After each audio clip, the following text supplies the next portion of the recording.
साहेब नमस्कार. इथं उपरीला आलो होतो. इथे एक आपल्याला ऊन टाकावं लागतं थोडा कासाळवाड्याला. ते कोटभर खर्च येतो.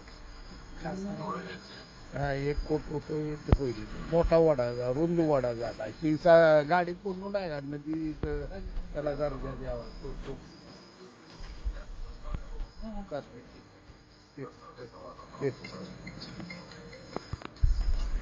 हा ओढ्याच्या काठाला 7 फूट पाणी गुडघ्याच्या वर गेले.